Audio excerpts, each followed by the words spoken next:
Ini dalam beberapa minggu ini cukup banyak sekali kita mengungkap kasus perbuatan cabul atau prostitusi dengan menggunakan media online.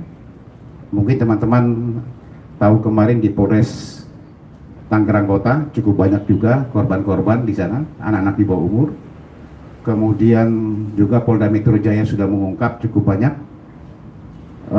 Kemudian juga ada yang terakhir lagi baru saja di utara juga baru mengungkap, sama-sama korbannya rata-rata anak di bawah umur. Nah, nanti silakan teman-teman media bertanya secara langsung tentang fenomena seperti ini. Tetapi saya akan menyampaikan dulu ada beberapa akan merilis bagaimana pengungkapan ini bisa terjadi, dan ada beberapa tersangka yang sudah kita amankan. Ini masih berkembang. Ada 3 tersangka yang sudah kita amankan sekarang. Yang pertama adalah inisialnya DA dengan perannya masing-masing. Dia adalah mucikarinya, ya, mucikari. Kemudian ada beberapa lagi mucikari lain masih kita lakukan pengejaran. Kemudian ada saudari CCA. Ini adalah pemilik hotel. Teman-teman banyak ini, saya tahu ada juga infotainment. Ya, yang bersangkutan CCA ini adalah salah satu public figure. Ya, public figure. Mungkin teman-teman sudah tahu semuanya. Dia adalah pemilik hotel langsung. Bahkan hotelnya pun namanya nama belakang daripada tersangka ini. Kemudian ada saudara AA, ini adalah pengelola hotel. Kami sudah menginterogasi, sudah memeriksa, sudah mem-BAP ketiga-tiganya, dan sudah ditetapkan sebagai tersangka. Sudah kita lakukan penahanan terhadap ketiga-tiganya dengan perannya masing-masing. Ada sebagai mucikari, ada sebagai pengelola hotel, dan juga pemilik hotel. Kemarin ada yang bertanya, apa konteksnya saudari CCA ini dan saudara DA ini, AA ini adalah ditetapkan sebagai tersangka. Ya, di sini dia mengetahui langsung, ya, mengetahui langsung. Ada 2 alat bukti cukup yang sudah kita dapati untuk bisa menetapkan yang bersangkutan sebagai tersangka, dan kita lakukan penahanan. Ya. Kejadiannya sekitar tanggal 16 Maret yang lalu di salah satu hotel di kota Tangerang, namanya Hotel A, hotel bintang 2 statusnya, yang dulunya pengakuan tersangka, dulunya tempat kos-kosan, kemudian dirubah menjadi hotel. Ya. Korban ada 15 orang, adalah semuanya anak di bawah umur, yang rata-rata umurnya 14 tahun, 15 tahun, dan 16 tahun. Ya. Ini yang kita catatkan bahwa ini adalah korban. Ke-15-nya sekarang ini kita titipkan ke P2TP2A, kemudian juga ke penitipan Handayani, ya. Ya. Ini masih kita lakukan pemeriksaan, tapi coba secara psikis nanti dari teman-teman dari P2TP2A dan Hadi Handayani, juga nanti dari LPSK, kemudian Mbak Linda juga dari staf kepresidenan, nanti memang kita perlu untuk mengisi trauma healing untuk para korban, ya, karena korban semuanya anak-anak bawah umur. Sama kejadian di Tangerang Kota juga korban di bawah umur. Modus operandi yang dia lakukan oleh para tersangka ini adalah, ini para pelaku kerjasama, mulai dari mucikari, sampai ke pengelola hotel, sampai ke pemilik hotel.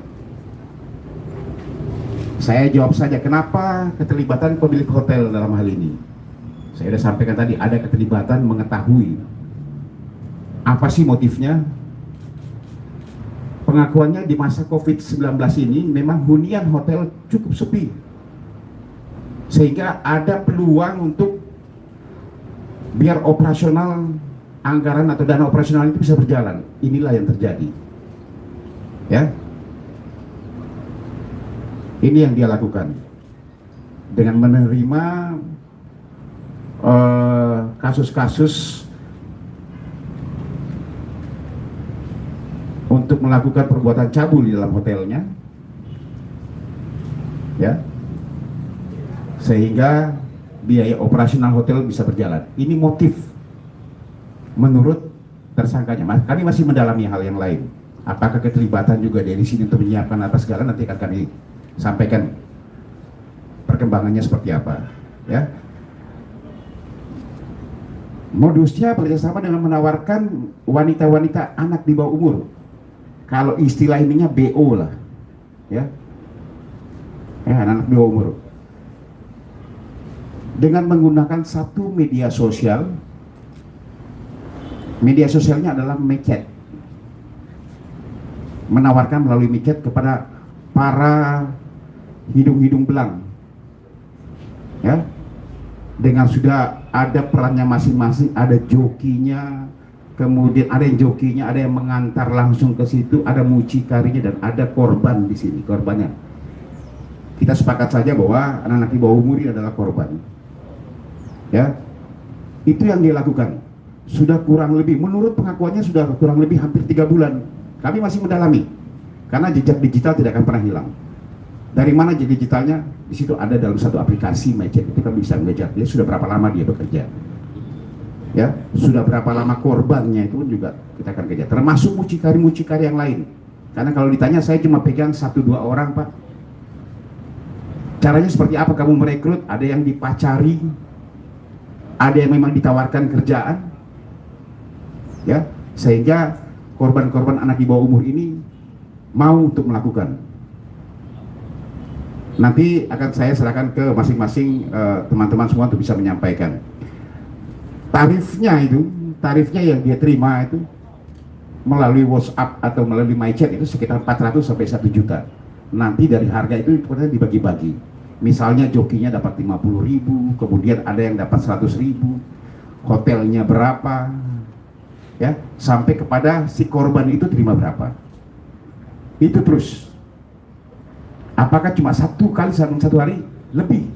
Bahkan ada yang sering lebih dalam 1 hari untuk melayani tamu-tamunya. Ya, ini masih kami dalami terus, teman-teman semuanya. Kami persangkakan di sini pertama di Undang-Undang Nomor 88 tentang atau perubahan dari Undang-Undang Nomor 23 2002 tentang perlindungan anak. Ancamannya cukup tinggi, 10 tahun penjara. Kemudian juga ada di pasal 296 KUHP, pasal 506 KUHP. Kami masih mendalami lagi, kami akan gelarkan lagi nanti, kami akan dalami lagi semuanya apakah kemungkinan masih ada pasal-pasal lain di sini yang akan kita kenakan untuk kita lapis kepada para pelaku ini. Ya. Ini mungkin dari saya, teman-teman semuanya. Nanti setelah ini saya akan serahkan kepada teman-teman yang lain untuk bisa menyampaikan apa yang menjadi kompeten di masing-masing bidangnya. Terima kasih. Assalamualaikum warahmatullahi wabarakatuh. Assalamualaikum warahmatullahi wabarakatuh. Yang saya hormati Pak Kabid, Pak Kanit, Mbak Staf Kepresidenan, Pak Deputi, dan Bu Wakil Ketua LPSK. Pertama, perlu kami sampaikan bahwa kasus yang TKP-nya di hotel ini bukan yang pertama.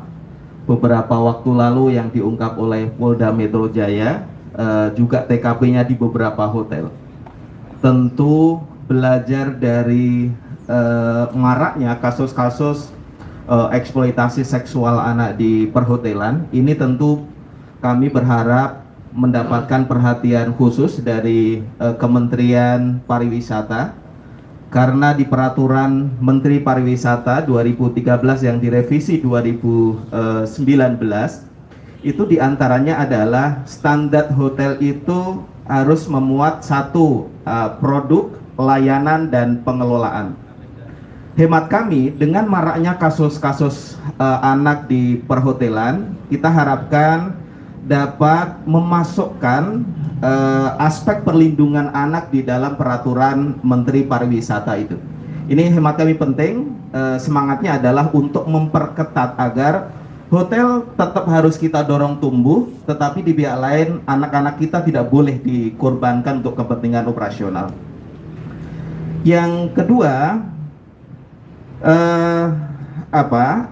tanggung jawab media platform, hemat kami memang harus benar-benar ditunjukkan.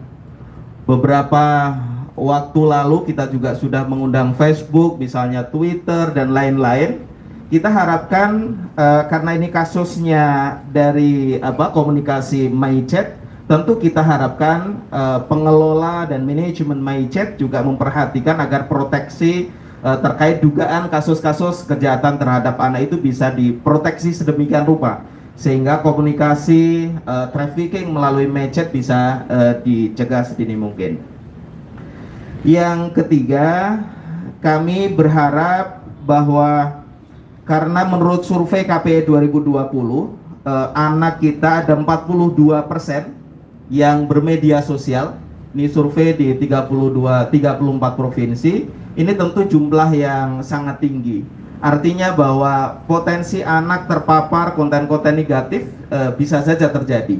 Apapun itu, apakah konten pornografi, konten kekerasan, sadisme, termasuk juga bujukan, rayuan melalui katakanlah kepentingan prostitusi anak dan lain sebagainya. Ini tentu hemat kami penting menjadi perhatian.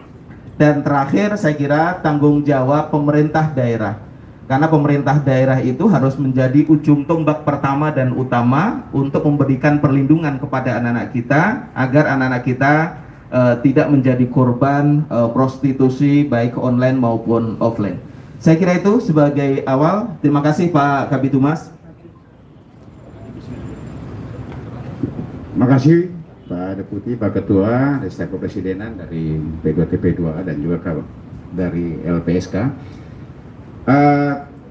Begitu teman-teman semuanya, jadi saya pertegas lagi ya bahwa apa perannya mereka, saya ulangi lagi, apa peran para pelaku-pelaku yang 3 sekarang sudah kita lakukan penahanan. Manajemen hotel baik itu pemilik dan juga pengelolanya. Yang pertama memang dia menyediakan tempat, ya, bahkan mengetahui bahwa memang anak-anak yang nginep sana tidak perlu dengan KTP. Harapannya satu, bagaimana jumlah tamu yang menginap itu bisa dipertahankan bagi dia. Jadi pada saat kita lakukan penangkapan sana memang 30 kamar yang dimiliki semuanya penuh dengan anak-anak yang ini, anak-anak dan juga ada yang dewasa yang kita amankan, ya. Bahkan dia mengharapkan para pelaku bahkan korban ini juga sama supaya tidak usah cepat-cepat meninggalkan hotel ini, ya, karena ya saya katakan tadi okupansi atau jumlah tamu ini yang dia pertahankan, ya, sehingga kalau ditanya apakah dia mengetahui manajemen ini, tahu, bahkan mengharapkan para korban-korban itu tetap bertahan di dalam hotel tersebut. Nah, tinggal kerja dari joki atau mucikari ini yang kemudian menawarkan melalui media sosial untuk para hidung-hidung belang, ya, dengan sudah menyiapkan kamar bagi para pelaku-pelakunya. Bahkan menurut keterangan daripada korban bahwa memang bukan saja dia melayani tamu, bahkan joki-jokinya ini pun bahkan meniduri si korban-korbannya. Ini masih kami dalami semuanya nantinya. Ini bejatnya para pelaku-pelaku, makanya tadi disampaikan kepada Putih, kita akan lapisi, ya, pasal-pasal persangkanya ini akan kita buat berlapis untuk bisa menjerat para pelaku-pelaku, dan korbannya adalah generasi-generasi muda kita. Ini mungkin dari saya. Terima kasih teman-teman. Silakan, saya kasih waktu untuk bertanya. Silakan. Ada yang mau tanyakan? Silakan. Yang singkat-singkat aja ya. Oke, silakan. Ini kan salah satu tersangkanya kan dari public figure ya Pak Kabit ya. Dan kemudian korbannya kan banyak mayoritas dari anak-anak di bawah umur. Ada beberapa pertanyaan yang ditanyakan. Pertama, apakah si public figure ini juga berperan dalam mempertahankan si anak-anak ini, korban ini, supaya tetap di hotelnya dengan modus-modus ibaratnya nanti bakal ketemu artis atau nanti bakal dijadikan artis. Itu yang pertama. Lalu yang kedua, apakah si artis ini juga terindikasi menjadi mucikari artis juga? Apakah sudah ada temuan-temuan ke arah situ Pak Kabit? Terima kasih Pak Kabit. Oke, makasih. Sampai dengan saat ini tidak ada hubungannya, karena ini Viewer memang dia adalah public figure. Viewer dia memang ini adalah berbisnis yang mengharapkan bahwa hunian hotelnya ini bisa penuh terus. Ini masalah ekonomi, Ya, saya sudah katakan tadi, motifnya salah satu adalah bahwa di masa pandemi COVID-19 ini hunian cukup kosong.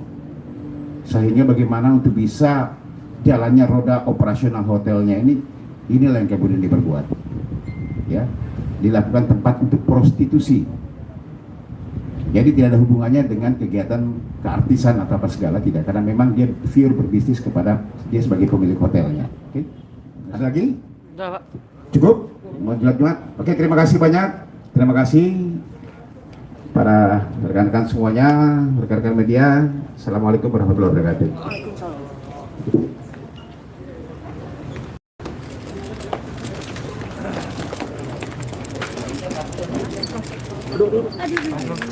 Aduh, kelihatan, Bos.